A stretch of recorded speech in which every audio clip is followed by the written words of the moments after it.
Hey everybody, welcome back to another episode of Chasing Little Greenfish. I'm Brian Partak. If you're new to the channel, you're going to watch a recap here of Grand Lake of the Cherokees, Toyota Series Plains Division, stop number 2.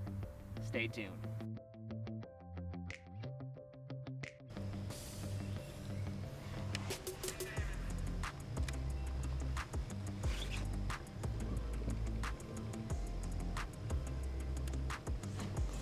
Giant. Nice. No! Quick! Oh, yeah, baby! Yes! Dude, show him that one. That's a good one. Oh, my goodness. BG, we got the kicker today, buddy. That one's for you. Alright, welcome back to the channel. So excited to be doing this one. Lots of fish catches headed your guys' way. Could not be more thankful for the week that I had there. Finished up 17th out of 160, and it felt good to finally catch them.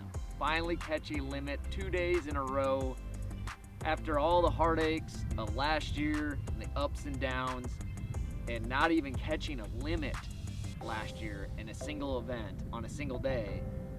That was disheartening, very difficult on me. And then obviously start of the year at Lake of the Ozarks, just 30 days ago, to have ice, running through ice at 70 miles an hour, only catching a keeper a day there. I was starting to really, get hard on myself. I was looking forward to going to Grand Lake of the Cherokees. Had been there twice, once on the FLW Tour as a co-angler. We were there in June, I believe, and then the second time I was there was just 3 years ago in the month of March for the U.S. Anglers Choice event. And that tournament, I need to get into a little bit more. It will really make sense and come full circle. So 3 years ago, my team partner and I, Brian Belke, we fished Angler's Choice. He's the same guy I won the boat with at Guntersville. We finished 14th in that event, and we won a $50,000 draw boat. And that allowed me the funds to buy my first boat, which was a 2009 Ranger 520. That time I was working at Bedford Sales. I bought that boat. We went to Grand Lake. It was the championship, the second year of the championship for us. We got every condition that you can imagine thrown at us. We had 4 seasons in 4 days. Yeah, I mean, this part of the lake is just, it's a wreck right now. That's all I got. Water dropped a foot for the event.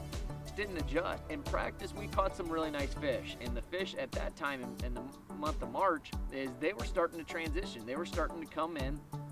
The main lake was in the upper 40s, and the pockets were in the mid 50s. And those fish were coming in on the main lake points, and then going to the secondaries and sliding into the pockets. And that's what Brian and I did in that event. We didn't make the right adjustment in the tournaments. And what it was is the guys that were doing what we were doing, but in the clear water, just like Lake of the Ozarks, when it's cold, you want to go to the cleanest water you can find. And that's what those guys did 3 years ago at Grand Lake, the guys that did well to cash check there. Okay, so that being said, I knew that it wasn't going to be the month of March. We were on a warming trend. I just learned that lesson for Lake of the Ozarks.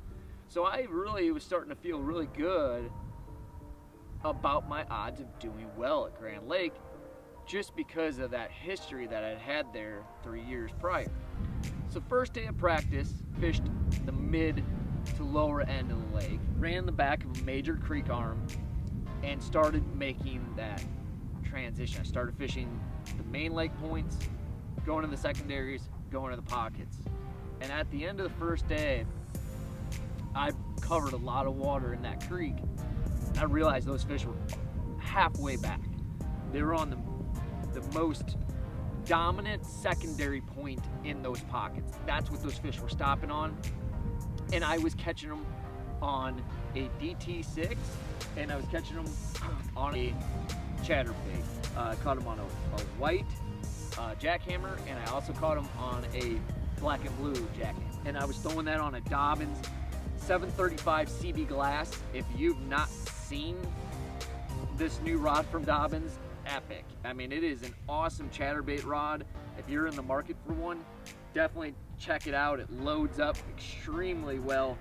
And I think of all the fish I weighed in, I think 9 of the 10 I weighed in came on this rod. The other rod I caught a lot of fish on was the Dobbins 703 casting. I had it spooled up with 30-pound braid to a 14-pound test Gamma fluorocarbon leader. This was my wacky rig setup. And the reason why I chose to throw it on a bait caster and not a spinning rod is I was throwing around some dock cables and some heavy stuff that if I hooked one of those true Grand Lake Giants, I didn't want to hook it on a spinning rod. The horsepower that you have in a reel like this with 7-3-1 opposed to a spinning reel that's normally 5-4 or or a 6-3-1 spinning reel, I just felt like I could get those fish away from that stuff and get them coming to the boat. So that's why I chose to go with a bait caster setup on my wacky rig this week. So on the second day of practice, the same setups, went into another major creek ran that same exact pattern, caught some nice fish. I finally was starting to catch quality. I didn't catch quantity, but I was catching quality. I was averaging, 2 to 3 4-pound bites a day. But I left those areas alone, and I felt like those key stretches I could have caught a lot more, but obviously in practice you don't want to be doing that. I started building confidence. I only had 3 days of practice. On the third day, I chose to go more up lake, doing the same thing. I chose another major tributary, ran into that tributary, broke it down into the primaries, secondaries, and then the pockets. And same thing, I found those fish halfway back, even up there, and caught some really nice quality keepers. That is where I started to get really excited, is because I could see the progression of what I learned with Brian Belke, that this was going to actually be the right time. It was actually going to be the perfect scenarios for those type of places that we had actually found several years ago. Okay, so that being said, day one of the tournament comes, and I draw a guy from Arkansas, super nice co-angler. His name was Hayden. Could not be more thankful to have drawn him. He was super professional and was like, hey man, you go do your thing. I'm along for the ride. Sounds like you're on some fish. Let's make this happen. So we made the run to the mid area of the lake. The night before, we had a little cold front come through, and also I noticed when I got to the ramp in the morning, they had pulled the water almost 6 inches. And I knew from my past experience of being there, I knew that those fish were gonna either do two things. They were either gonna slide farther off, and they were gonna suspend, or they were gonna get more on those 45-degree banks. And I went in my first area and went to a 45-degree bank and went down that bank, and immediately I had 3 keepers. My co-angler caught a really nice 3-pounder behind me, and I knew right away, I was like, I need to be running these type of banks for the rest of the day. And that's what I did. And I ran every one of those types of banks in that area, and I caught a lot of keepers. The problem was I didn't catch one of those 4-pound plus fish that I had been catching, averaging a day in practice. And that hurt, especially in a slug vest. You gotta catch them. I was sitting in like 75th place with 12-12, and I knew that I had my work cut out for me for the next day. So the next day I draw Jeremy Parker.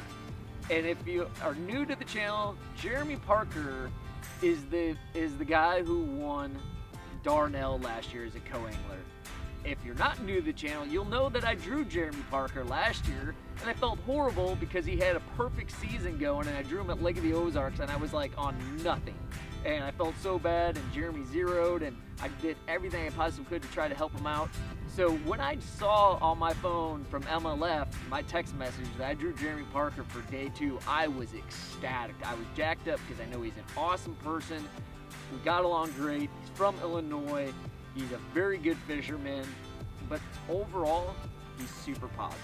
He's got an unbelievable even keel to him.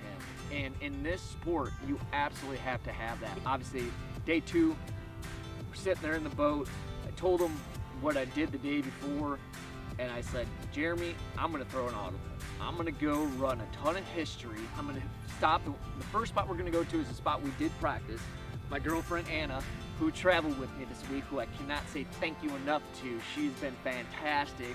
She helped so much with the boat and obviously cooking every evening. A lot of fun with her this week. So for Jeremy and I started, and right away I caught 2 quick keepers, and unfortunately Jeremy lost a really nice one. I felt awful. Before I left and ran to another area, I decided to run to another pocket. It was a pocket that I had fished 3 years ago, and I rolled in.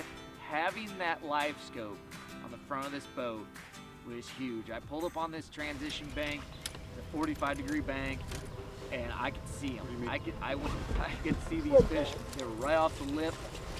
And I picked up that chatterbait, made a catch down that bank, and I catch a 3-pounder. Go a little bit farther, I catch another 2.5-pounder. Catch one off a dock, and I knew right away. I was like, I need to go back down this bank, go into the little secondary point in that pocket, and I make this awesome catch that you're about to see. Pitch it right behind a float, and the rest obviously is history there.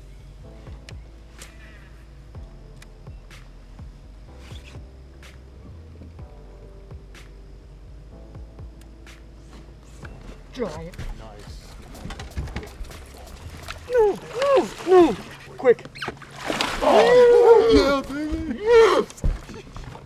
There, that was obviously my kicker. That fish was almost 5 pounds, and that gave me the confidence to abandon that other area that I was about to run to. That's right, I never ran down lake to where I went the day before. Might have been a mistake, I don't know, but I decided to run the history. I ran history of what hurt so bad 3 years ago in that Angler's Choice event, and feeling that you were on the right fish and then it doesn't happen in the tournament. But here it is happening in this.